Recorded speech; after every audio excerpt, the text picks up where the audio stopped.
Hello! Hi! Thanks for tuning in to Friday with Friends.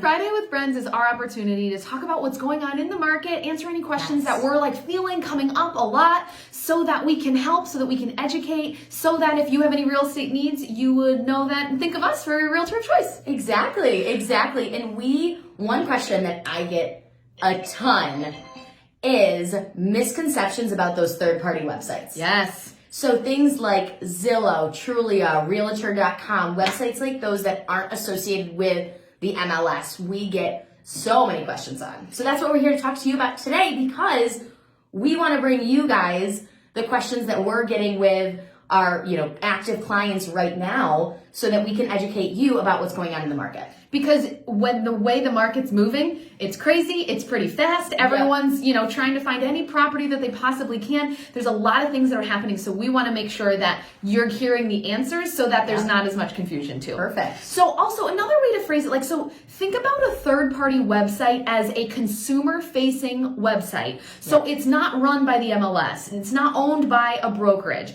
It is a specific company that is their business is connecting realtors and houses with buyers. Mm-hmm. That's what a third party is. So it's Zillow, Realtor.com. Those are the kind of ones. So So that's what a third party website is. All right. So and they're very consumer friendly too. So there's a lot of people that start their home search by using those. Mm-hmm. And they are really great tools, but we're going to talk about some misconceptions on why it might not be the best tool when you're actively searching and ready to buy a house. Yeah, I like it. Great point. I like it a lot. So if you are watching this afterwards, use hashtag replay in the comments if you have any questions. Make sure we don't miss you. For sure. Perfect. All right. So what's the first misconception that we get a lot of questions about from a third-party website? Perfect. So we've all heard this word before. It's a Zestimate.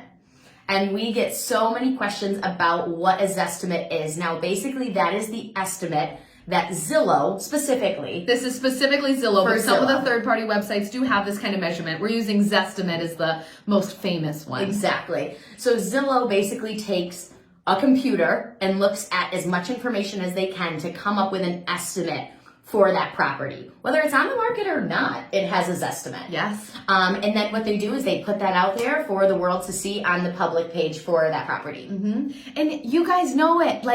You can't pull public data and derive a property. Even I always think of, I was born and raised in Canandaigua, we were. So I think of there is a difference from street to street in the city.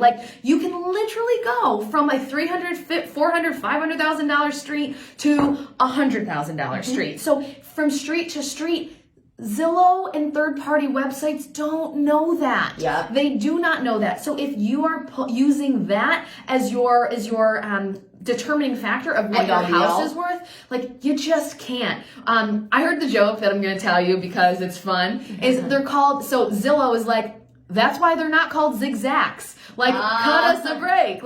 They're not exact measurements. They're Zestimates. They're estimating it. Yep. But sometimes our consumers are really putting more weight on it than we can. So that's what a Zestimate is. That are what these estimates are, is they are pulled from all this third-party data. Exactly. And so what they're going to do is they're going to look at the tax records. They're going to look at recent sales. But at the end of the day, it's a computer. So if the town and the tax records don't know that you put on that deck or finished the basement or redid the kitchen or added a half bath or whatever it might be, Zillow's not going to know either unless you go in there and manually put that information in. So it's really important that we understand it's a computer at the end of the day. It's not an agent sitting in a room running comparables or running a market analysis. Into your home. Zillow didn't come into your house. No. And what they actually say on the Zillow.com website is that the Zestimates can be off from 10 to 20%. Now, at $100,000, that would be $10,000 to $20,000. As you go up, we're talking $20,000 to $40,000, that could be off in either direction. Yes. So unless you are in there accurately putting your information in, things like that on a consistent basis, the odds are that it is going to be a percentage or two off for your estimate. Yes. So that's it. Yep. That's the first one. That's the misconception we get all the time. All right. Okay. What's the second one? Number two are these pre-foreclosures. I can't tell you how many messages I get Constantly. about, Abby, I really like this house, but I don't see any photos. What are the details? When really, it's not even listed. And the question is, how can I get in? How can I see it? What a pre-foreclosure means is that the seller or the owner of the property, they're not a seller, the owner of the property is just behind on their mortgage. And unfortunately for the seller, everyone knows. Unfortunately for the owner, no one or everyone's going to know. And that's what that pre-foreclosure status means. And that owner has options. They're being told, listen, you are in pre-foreclosure. That means we might be able to come and take your home or pay it back, make it up, create some sort of a way that they can keep that home. Yeah. But it does not mean it is for sale. Exactly. And many times it will never be for sale. They might be behind in their mortgage or their taxes or whatever. Got laid off at work or something where they're just behind and they're going to catch up. And they catch up and everything's fine and it never hits the market. So it's a big misconception, and I totally get it. If it's listed on Zillow, why isn't it for sale? Yes. So it's definitely a very common question that we get all the time, but definitely no, it's not for sale. And the only way it would be for sale is if it officially becomes foreclosed and the bank then puts it on the market with an agent, and it would go through the MLS or an auction or whatever that might be. We would see it there. Yep. So what are some things you were sharing when we were talking about this? So like if you see a pre-foreclosure, how can we help? So really the only way that we could help with the pre-foreclosure, because it isn't for sale yet, would be to send a letter in the mail. AKA to stalk them. And it doesn't always work out, but... And it's like, you want to be careful, you don't want to be like, hi, so like if you can come from a place of love, and that's what we really try to do, is by sending them a letter to say, hey, we saw this, we just want you to know that we really love your home, and if this is something that we might be able to help you and we can bless you in this way, we want to be here. Yep. So it's a very tactful way, and we would never want to like hunt those people down. Camp on their front porch or anything like that. We really want to make sure that we're doing it as a benefit to the seller, saying, hey, as a realtor, we're very familiar with buyers. We have a buyer that would actually like to buy your property. Exactly. Okay, awesome. So that is pre-foreclosures. I would say 1 and 2 are such common questions that we get all the time. So if someone are using these third-party websites, tag them below, send them this video so we can help them too. All right. So the third misconception when it comes to these third-party websites is syndication. Ooh, what a fancy word. What it means is, we said that these are consumer-facing websites. The MLS, so the multiple listing service from which we operate our entire lives out of, okay, not really, but a lot of our lives is run off the MLS, which is what properties are for sale, what is the status, what is all the information. That gets syndicated to these third-party websites. Sent to. That's what syndication is. And so when it gets syndicated, there's a lot of challenges that come from it that buyers, when they don't know about it, it's impacting them negatively. For sure. And there's a few different reasons why. Because at the end of the day, an agent, a realtor, puts the information in the MLS, clicks a button that says, we want this to go everywhere, which is our goal as agents, is to get your home to as many possible buyers and viewers as we can. And then it goes and gets sent out to all of these different websites. Now, let's say we put a house on the market on a Wednesday.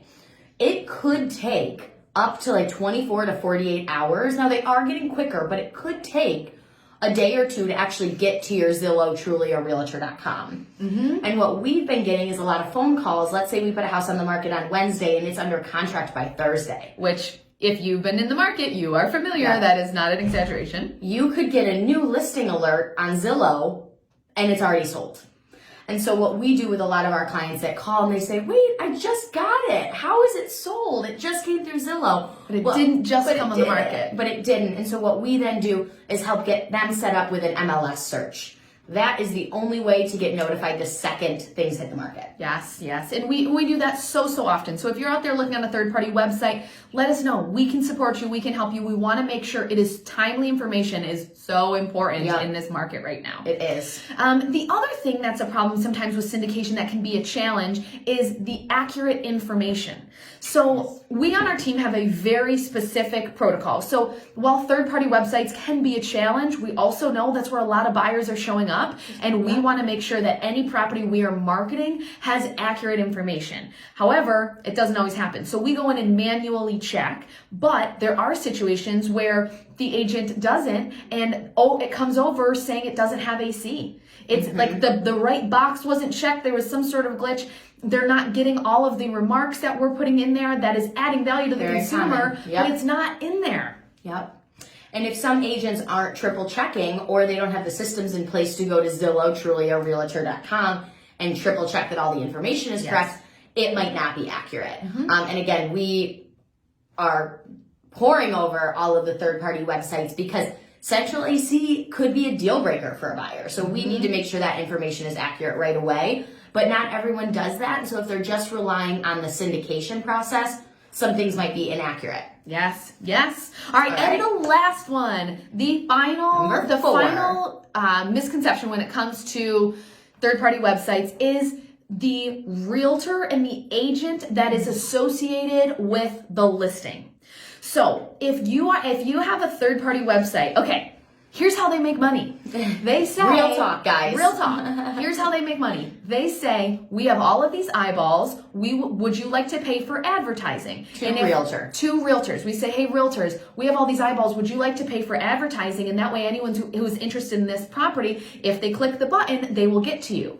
So the person that is next to these listings isn't always the most experienced, isn't always the person that's done most in that neighborhood. It is just the person who paid the most to be up there. So make sure that what we always say is you can do two things. One, you can call us. We will know, assuming we're in the general counties, we will be there. We can support you. Just call us directly if you have a question. The other option, scroll all the way to the bottom and see who is listing it. You will be able to see the friend team at Keller Williams Realty. Like, you can see at the very bottom who is listing it and not just relying on who is paying the most to be there. So just be careful when you are pressing submit or contact an agent that you know it is not necessarily the listing agent. It is not someone who necessarily knows the most about that neighborhood and that house. And to make sure you're calling a realtor that you really rely on to make sure that you're getting the right information. It's such a good point, because at the end of the day, Zillow's a business and their goal is to make money, and through agent advertising is really the way that they do that. Yes. So that's a really good point. Of course. So third-party websites. We hope that we taught you guys something today about these third-party websites, and really we just hope that we provided you guys with this information that is going to help you in this home search.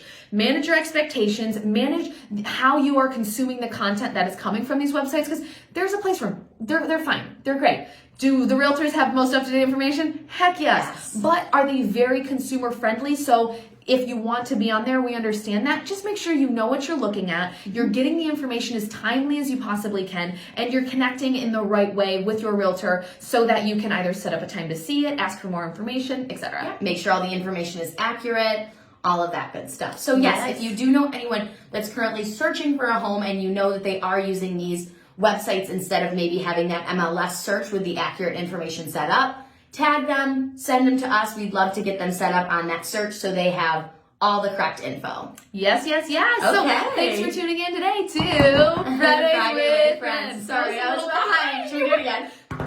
Friday with Friends. There we go. My bad, guys. This feels right. All right. Well, Friday with Friends is our opportunity to talk about what's going on in the market, answer any questions you might have, so that if you have any questions, we'd love the opportunity to be your realtor of choice.